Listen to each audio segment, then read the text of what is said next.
রাসূল সাল্লাল্লাহু আলাইহি সাল্লাম বলেন, আমার জীবনে তিনটা বড় ভয়। এক, ভ্রান্ত হুজুর। দুই, কি আমার উম্মত হিন্দুদের সাথে মিশে যাবে, জাযাকাল্লাহ খায়ের।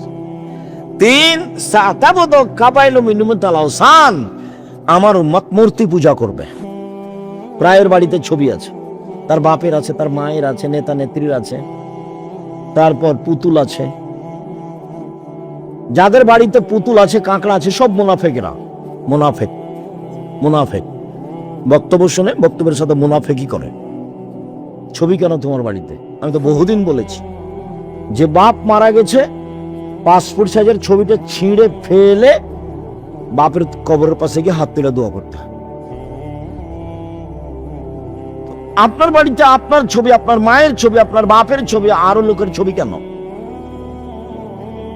কেন? আপনি কি দেখাতে চাচ্ছেন? কার ভালোবাসা দেখাতে চান? শ্বাস বন্ধ হয়ে গেলে এগুলো শেষ। বিচারের মাঠে আমি দুই শ্রেণীর মানুষের পক্ষে কথা বলবো না। বিচারের মাঠে আমি দুই শ্রেণীর মানুষের পক্ষে কথা বলবো না। এক, এমামুন জালুমুন গাসুম, স্বেচ্ছাচারী, স্বৈরাচারী, বদমেজাজি, জুলুমবাজ নেতা, এর পক্ষে আমি কথা বলবো না। দুই, গালুন মারিক, বিশ্বাসঘাতক, যে আত্মসাৎ করে, যে বিশ্বাসঘাতক, আমি তার পক্ষে কথা বলবো না। বিচারের মাঠে আল্লাহ দুই শ্রেণীর মানুষের পক্ষে কথা বলবেন না। অবশ্য অন্য জায়গাতে তিন শ্রেণীর বলেছেন, যে তিন শ্রেণীর মানুষ আছে, লা ইউকাল্লিমুহুমুল্লাহু তাআলা ইয়াওমাল কিয়ামা। তিন শ্রেণীর মানুষের সাথে আল্লাহ বিচারের মাঠে কথা বলবেন না। ওয়ালা ইয়ানজুরু ইলাইহিম, তাদের প্রতি দয়ার দৃষ্টি দিবেন না। ওয়ালা ইউযাক্কিহিম, তাদের পবিত্র করবেন না। ওয়ালাহুম আযাবুম মুহিন, তাদের জন্য আছে অপমানজনক শাস্তি। এক, আল মুসবিল, টাকনোর নিচে পায়জামা প্যান্ট লুঙ্গি রাখে, যে তার সাথে আল্লাহ কথা বলবেন না। এটি কি? এত বড় পাপ কেন? ওখানে না হয় কথা ঠিক ছিল, বলছিলাম তিন শ্রেণীর চার শ্রেণীর মানুষ জাহান্নামে যাবেই যাবেই। এক, আক কোন, বাপ মাকে মানে না, যে ভালো কথা, যে বাপ মাকে মানে না সে তো খারাপ। কোম্মার কাম্মার, জুয়া খেলে, যে সে যাবে না, জান্নাতে যাবে না। মদবেনুল খামর, নিয়মিত নেশাদার দ্রব্য খায়, পান করে, যে এই সব মানুষের সাথে আল্লাহ বিচারের মাঠে কথা বলবেন না। তিন শ্রেণীর মানুষের সাথে আল্লাহ কথা বলবেন না। এক, আল মুসবেল, টাকলোর নিচে পায়জামা প্যান্ট লুঙ্গি পরে, যে। দুই, মালিকুন কাযাব, মিথ্যুক দায়িত্বশীল, যে হেড মাওলানা, headmaster, principal, vice chancellor, jail super, chairman, member, MP, মন্ত্রী, টিওনো, ইওনো, ডিসি, এডিসি, যারা যেখানে মিথ্যা কথায় দায়িত্ব পালন করবে, আল্লাহ তার সাথে কথা বলবেন না। ধোঁকাবাজ, প্রতারক, বিশ্বাসঘাতক, বদমেজাজি, জুলুমবাজ, এদের সাথে আল্লাহ বিচারের মাঠে কথা বলবেন না। ফেরাউন এর চেয়ে অল্প সময়ে হারালছে। আপনাদের নেতার তো সময় 45 মিনিট ছিল, ফেরাউনের 45 মিনিট ছিল না, 2-1 মিনিট। জুলুম যত বেশি হবে, ধ্বংসের সময় তত কম হবে। 3, শাইখুন জানিন, বেশি বয়সে জেনা করে, যে তার সাথে আল্লাহ কথা বলবেন না। বেশি বয়সে জেনা করে, যে তার সাথে আল্লাহ কথা বলবেন না। মনে থাকবে? শেষের 3টা মনে করি আমরা। এক, টাকনোর নিচে পায়জামা প্যান্ট লুঙ্গি পরে, যে। 2, মিথ্যা কথায় দায়িত্ব পালন করে, যে। 3, বেশি বয়সে জেনা করে, যে। আমি আশঙ্কা করে যাচ্ছি আমার উম্মতের উপরে তিনটে। এক, ভ্রান্ত হুজুর। বহুদিন থেকে বলে আসছি এদেশের মাটিতে শতকরা 95 জন বক্তা মিথ্যুক। আপনি তদন্ত করেন, আমি তদন্ত করে এভাবে বলছি। আমি বলি না যে আমার তদন্তই চূড়ান্ত, তবে আমার তদন্ত এভাবে টিকে। শতকরা 98 জন মুফাসসির মিথ্যুক। এই ছেলে, যেখানে যা হোক এখান থেকে কেউ উঠতে পাবেন না। এখানে চুপচাপ বসে থাকতে হবে। পাশ থেকে কোনো ছেলে উঠলে তাকে ঠেকানোর চেষ্টা করবেন। সবচেয়ে বড় ভুল হয়েছে পাশে দোকান দেওয়া। আর এরকম আটো সাঁটো জায়গা, পাশে দোকান, তা আমাদের দাওয়াত দেওয়াটাও খুব একটা মানায়নি, ভুল হয়েছে। যদিও আমিও বুঝলাম না যে কিভাবে দাওয়াত হলো, কেননা আমরা তো 2-3 বছর থেকে দেখি যারা ওই মক্তবের সাথে সম্পৃক্ত। তোমরা তার মানে মক্তবের সাথে সম্পৃক্ত আব্দুল্লাহর একটা জোরালো দাবি। দেশ বিদেশ ঘুরে এসে বলছে, আমি খুব ঘুরলাম আর আপনাকেও দেখলাম। তাতে প্রথম পদক্ষেপ একবারে তেঁতুলিয়া থেকে টেকনাফ পর্যন্ত মক্তব চালু করবে ইনশাআল্লাহ। তাদের সভাপতি সেক্রেটারিকে বলেছে যে টাইলস বিক্রি করে দেন, দিয়ে মক্তবের ইমাম রাখে। ও টাইলস লাগিয়ে মসজিদ চালিয়ে কোনো লাভ নেই। এবং প্রশিক্ষণের ব্যবস্থা করেছে, যাবে ফ্রি, আসবে ফ্রি, খাবে ফ্রি, থাকবে ফ্রি, বই পুস্তক ফ্রি।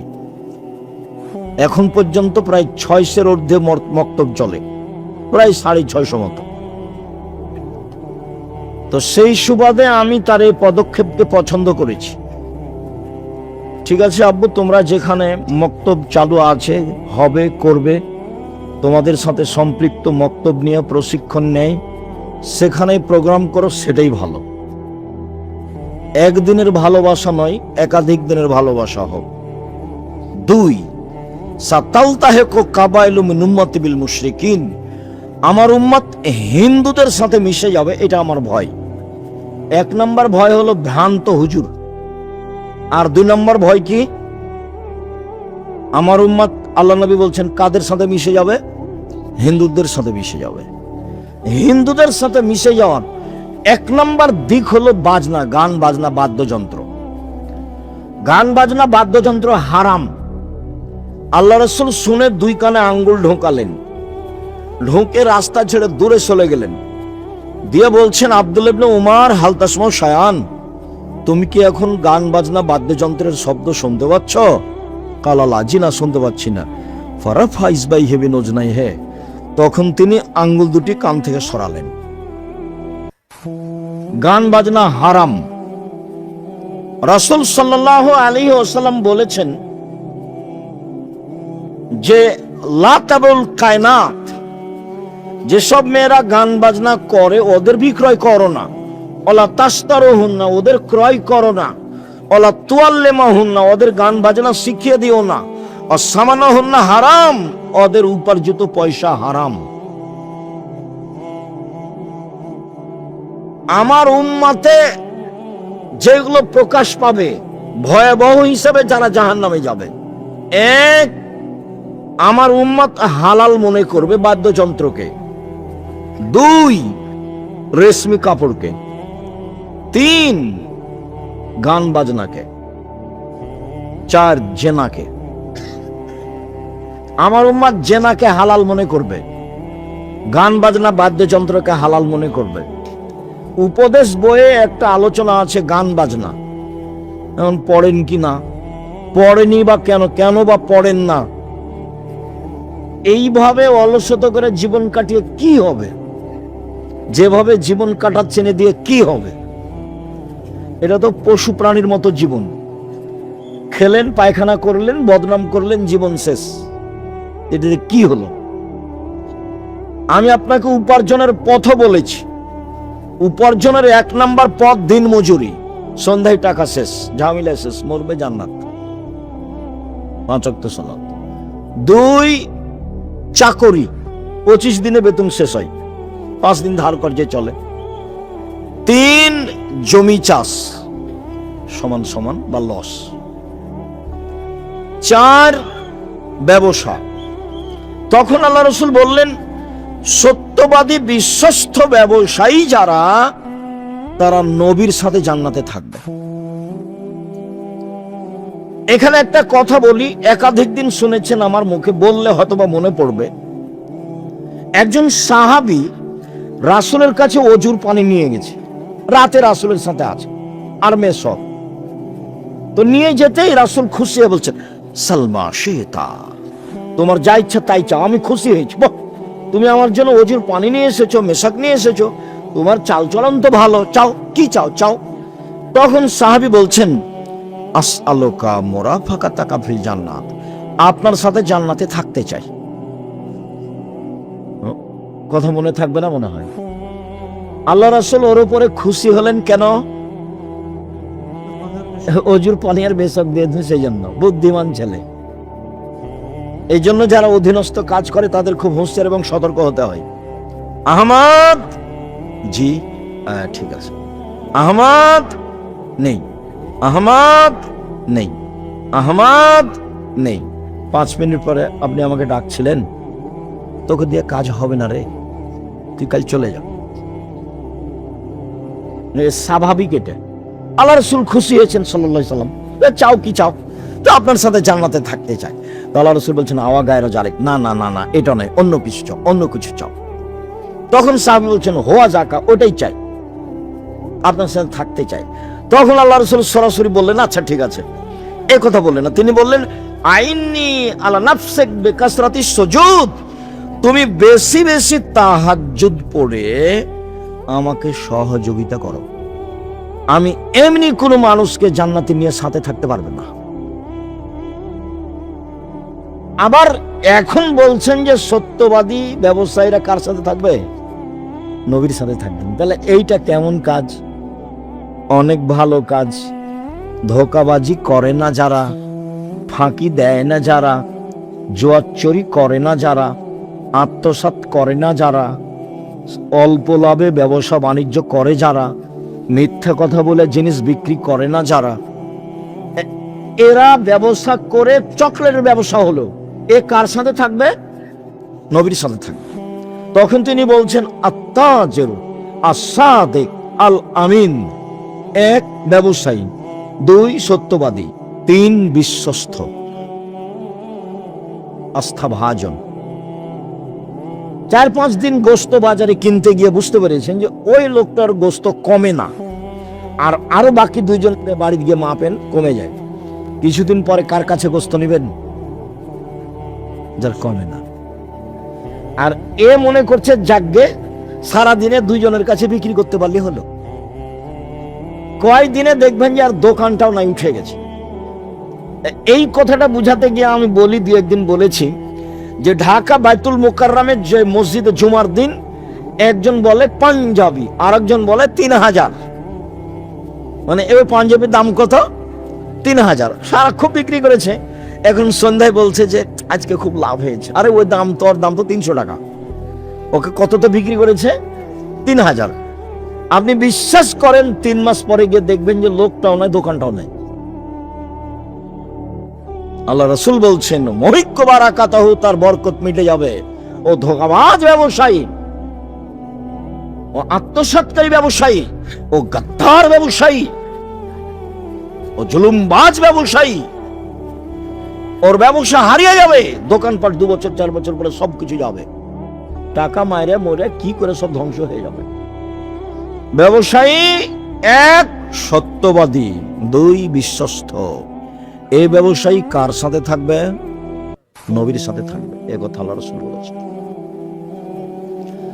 রাসূল সাল্লাল্লাহু আলাইহি ওয়াসাল্লাম বলেন, আমার জীবনে 3টা বড় ভয়। 1 ভ্রান্ত হুজুর, 2 কি আমার উম্মত হিন্দুদের সাথে মিশে যাবে, জাযাকাল্লাহ খায়ের। 3 সাতাবদু কাবাইলু মিন মুতাল আওসান, আমার উম্মত মূর্তি পূজা করবে। প্রায়ের বাড়িতে ছবি আছে, তার বাপের আছে, তার মায়ের আছে, নেতা নেত্রীর আছে, তারপর পুতুল আছে। যাদের বাড়িতে পুতুল আছে, কাঁকড়া আছে, সব মুনাফেকরা। মুনাফেক বক্তব্য শুনে বক্তব্যের সাথে মুনাফেকি করে। ছবি কেন তোমার বাড়িতে? আমি তো বহুদিন বলেছি যে বাপ মারা গেছে, পাসপোর্ট সাইজের ছবিটা ছিঁড়ে ফেলে বাপের কবরের পাশে গিয়ে হাত তুলে দোয়া করতে। আপনার বাড়িতে আপনার ছবি, আপনার মায়ের ছবি, আপনার বাপের ছবি, আরো লোকের ছবি কেন? কেন? আপনি কি দেখাতে চাচ্ছেন? কার ভালোবাসা দেখাতে চান? শ্বাস বন্ধ হয়ে গেলে এগুলো শেষ। আমার উম্মাত হিন্দুদের সাথে মিশে যাবে, গান বাজনা বাদ্যযন্ত্রে মত্ত হবে, সব দোকানেই বাজনা বাজে, সব মোবাইলেই বাজনা বাজে, সব বাড়িতেই বাজনা বাজে, সব দোকানেই প্রায় মেয়ে নাচে, প্রায় সব মোবাইলে মেয়ে নাচে, প্রায় সব বাড়িতে মেয়ে নাচে। মানে ধ্বংস হয়েই গেছে, খালি মরতে বাকি আছে। আমার উম্মতের উপরে তিনটা বিপদ নেমে আসবে, তিনটা পাপের কারণে। এক, ভূমিকম্প হবে। দুই, গজব নাজিল হবে। তিন, সন্ধ্যায় থাকবে মানুষ, সকালে হবে শুকুর বানর, সুর। সন্ধ্যায় মানুষ আছে একবারে তাজা মানুষ, সকালে কি হয়ে যাবে? একবারে নগদ বানর হয়ে যাবে। এটা আল্লাহ রসুল বলেছেন, আমাদের কিছু করার নেই। একবারে শুকুর সোর হয়ে যাবে সকালে। কি পাপ? জারাবুবিল মাজিবিদ্দিন, বাদ্যযন্ত্রে লিপ্ত হবে। বাদ্যযন্ত্র। জাহারাতিল কায়নাত, মেয়েরা যেদিন নাচবে। সারেবুল খমরা, যেদিন মানুষ নেশাদার দ্রব্য, বিড়ি, তামাক, জর্দা, সিগারেট, গুল খাবে। মনে থাকবে না মনে হয়? সিরিয়াল তো মনে থাকার কথা। এক, কি? বাদ্যযন্ত্র প্রকাশ পাবে। দুই, মেয়েরা নাচবে। তিন, মানুষ কি খাবে? বিড়ি, সিগারেট, জর্দা, গুল এগুলো খাবে। তখন এই অবস্থা নেমে আসবে, খুব কাছাকাছি চলে এসেছে। এরা বানর হবে কেন? শুকুর হবে কেন? আল্লাহ রসুল বলতেন যে সাপ হয়ে যাবে, ব্যাং হয়ে যাবে, হায়ানা হয়ে যাবে, হিংস্র প্রাণী হয়ে যাবে। এটা না বলে বলছেন যে বানর হয়ে যাবে, শুকুর সোর হয়ে যাবে। পৃথিবীতে একটা প্রাণী আছে যেটা অনুকরণ করতে পারে মানুষের, এরকম আর কোনো প্রাণী নাই পৃথিবীতে। সে প্রাণী কোনটা? বানর। মুসলমান যেদিন ইহুদি খ্রিস্টানের অনুকরণ করবে, সেদিন এরা সন্ধ্যায় থাকবে মানুষ, সকালে হবে বানর। আর আরেকটা প্রাণীর কোনো হিতাহিত জ্ঞান নেই, কোনো বুঝই নাই তার, সেটা হলো সোর, শুকুর। এখানে ঘাস উঁচু হয়ে আছে, ভিতরে গোবর আছে, আপনি গরুকে নিয়ে যে খাওয়াতে পারবেন না। এখানে গরু জবাই করেছেন, আর একটা গরু পাশ দিয়ে টেনে নিয়ে যেতে পারবেন না। বুঝাতে পারিনি কথা? অথচ তার নাম গরু। আমাদের দিকে বলে গরু সবই খায়, গরু এখানকার ঘাস খাবে না, তার মানে তার বুঝ আছে। সোরকে এখানে লাগান। সোরের বিবেচনা বলে কোনো জিনিস নাই। যেদিন মুসলমানের বিবেচনা হারিয়ে যাবে, সেদিন এরা হয়ে যাবে বানর, সেরা দিন হয়ে যাবে সোর। একটু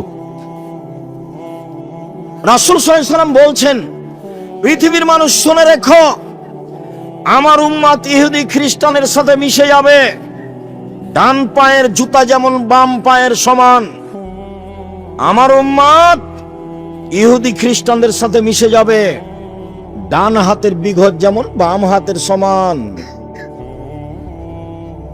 তেমনি ভাবে আমার উম্মত তাদের সাথে মিশে যাবে। চলাতে, ফিরাতে, কথাতে, বার্তাতে, পোশাকে, আশাকে, খাওয়াতে, দাওয়াতে, বই কলমে, অফিসে, আদালতে, কোর্টে কাচারিতে, সব কিছুতেই কাদের সাথে মিশে যাবে?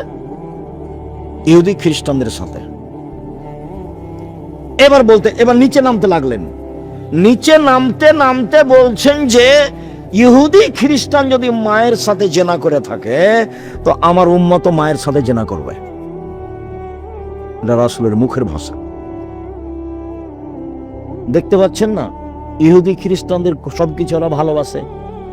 মেয়েদের পোশাক কেমন দেখছেন না, প্যান্ট লুঙ্গি প্যান্ট পরা ভালোবাসছে, মাথার চুল ছোট করা ভালোবাসছে। এখানে কতগুলো ছেলে আছে যে মাথা সরাতে বলেন, কাপড় উপর দিক ছাতা হয়ে আছে, নিচের দিক কাটা আছে। তোমাকে এটা কে শিখালো? তোমাদের বাড়ি তো ওরকমই, তোমার মাও ওরকমই, তোমার বাপও ওরকমই, তুমিও ওরকম। ঘুম থেকে দেখো একজন তুমি সর হয়ে গেছো, বানর হয়ে গেছো, কিছু করার নেই। ওটা আল্লাহ রাসূল বলছেন, কথা আমি বলিনি। আমি আপনাকে কথা বলে কষ্ট দেবো কেন? সেই জিম্মেদারি আমার নয়। জাতির সামনে কোনোদিন অপ্রয়োজনীয় কথা বলিনি, কিসসা কাহিনী বলিনি কোনোদিন। খুব অল্প সময়, খুব ভদ্রতা বজায় রেখে চুপচাপ শুনবেন, জায়গা থাকলে বসবেন, জায়গা না থাকলে দাঁড়িয়ে থাকবেন। আমি আপনার বিরক্তির আগে কথা শেষ করব ইনশাআল্লাহ। সম্মানিত দিনী ভাই বোন, ইবাদতের জগতের সবচেয়ে দামি ইবাদত হলো সালাত। ব্যতিক্রম ইবাদত ওটার ক্ষমতাধর। দান হলো সবচেয়ে শক্তিশালী ক্ষমতাধর ইবাদত। ও একটা থেকে আর একটা ঘটাতে পারে। দান একটা থেকে আর একটা ঘটাতে পারে, আর কোন ইবাদত এরকম পারে না। তাহলে রাসূল বলছেন, মহিলারা শোনো, আমি তোমাদের তো অধিকাংশ জাহান্নামে দেখছি, তোমরা দান করো মানে বেঁচে যাবা। দান করো মানে কি? জাহান্নাম থেকে বেঁচে যাবো। ও জাহান্নাম থেকে মুক্তি দিতে পারে, ব্যবসা বাণিজ্যের লস সরাতে পারে, বাড়ির বিপদ আপদ দূর করতে পারে, কবরের শাস্তি বন্ধ করে দিতে পারে, পাপকে মিটিয়ে দিতে পারে, পানি যেমন আগুনকে নিভিয়ে দিতে পারে।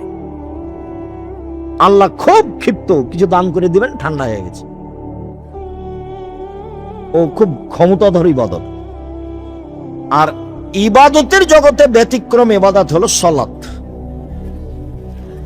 রাসূল সাল্লাল্লাহু আলাইহি সাল্লাম বলেন, আকিমুর রুকু ওয়া সুজুদা। পৃথিবীর মানুষ, ভালো করে রুকু করো, ভালো করে সিজদা করো। কেন? সালাত 3 ভাগে বিভক্ত। 1 ওযু, 2 রুকু, 3 সিজদা। মানে সালাতে যদি 300 নেকি হয়, 300 2 রাকাত সালাতে, যদি রুকু ঠিক হয় তাহলে 100 টিকে গেছে, বেঠিক হলে 100 কাটা গেছে। সিজদা যদি ঠিক হয় তাহলে 100 টিকে গেছে, যদি ঠিক না হয় তাহলে 100 কাটা গেছে। ওযু যদি ঠিক হয় তাহলে 100 টিকে গেছে, ও যদি ঠিক না হয় তাহলে 100 কাটা গেছে। তিনটেই যদি ঠিক না হয় তাহলে 1 নেকিও হয়নি। ক্ষমা দা হবে হাক্কেহা। কে যদি ঠিক ঠিক সালাত আদায় করে, রুকু সিজদা করে, ওযু করে, তাহলে তার ইবাদত কবুল করা হবে, সালাত কবুল করা হবে এবং সব ইবাদত কবুল করা হবে। আর যদি তার এটা ঠিক না হয়, রুকু সিজদা ওযু যদি ঠিক না হয়, তাহলে সব গেছে, একটাও টিকবে না। শুনুন 1 মিনিট। আল্লাহ নবীকে জিজ্ঞাসা করা হলো, আল্লাহ রাসূল বললেন, শোনো সাহাবীরা শোনো, আমি তোমাদের একটা কথা বলে দিব যাতে পাপ মিটে যায়, মান বেড়ে যায়। হ্যাঁ হ্যাঁ বলেন। আমি তোমাদের একটা কথা বলে দিব যাতে পাপ মিটে যায়, মান বেড়ে যায়। বলেন কি? তখন বলছেন, শোনো, ইসবাগুল ওযু, সুন্দর করে ওযু করলে পাপ মিটে যায়, মান বেড়ে যায়। পায়ে হেঁটে মসজিদে গেলে পাপ মিটে যায়, মান বেড়ে যায়। আরেকদিন আল্লাহ রাসূলকে আল্লাহ বলছেন, মুহাম্মদ সাল্লাল্লাহু আলাইহি ওয়াসাল্লাম। আল্লাহ আমাদের নবীকে মুহাম্মদ বলে ডাকতেন, জিবরাইল আমাদের নবীকে মুহাম্মদ বলে ডাকতেন। আর সাহাবীগণ আল্লাহ নবীকে বলতেন, আল্লাহ রাসূল এটা করব সাল্লাল্লাহু আলাইহি ওয়াসাল্লাম, আল্লাহ রাসূল এটা বলবেন, আল্লাহ রাসূল এটা দিবেন। তো সাহাবীগণ কিভাবে বলতেন? আল্লাহর রাসূল, আল্লাহ রাসূল করেছেন, আল্লাহ রাসূল দিয়েছেন। আর নাম ধরে ডাকতেন কে? জিবরাইল এবং আল্লাহ। আর আমাদের ভারত, বাংলাদেশ, পাকিস্তানের উলামায়ে কেরাম বলছে হুজুরে পাক সাল্লাল্লাহু আলাইহি ওয়াসাল্লাম। মানে ডাকি বেদাত, ডাকটাই জানে না, কি যে শিখলো। হাদিস কোরআন আল্লাহই ভালো জানে। হুজুরে পাক, হুজুরে পাক দিস, ওই মানে প্রথমটাই হারাম। হুজুর মানে আল্লাহ নবী মরেননি, উপস্থিত, হাজের নাজের। ওই মিলাদ পড়তে পড়তে চলে আসবে, তখন লাফ দিয়ে দাঁড়িয়ে যাবে। হুজুর মরেন নিজে চলে এসেছেন। আল্লাহ বলছেন, মোহাম্মদ জি ওপরে কি নিয়ে হইচে হয়েছে বলতে পারেন?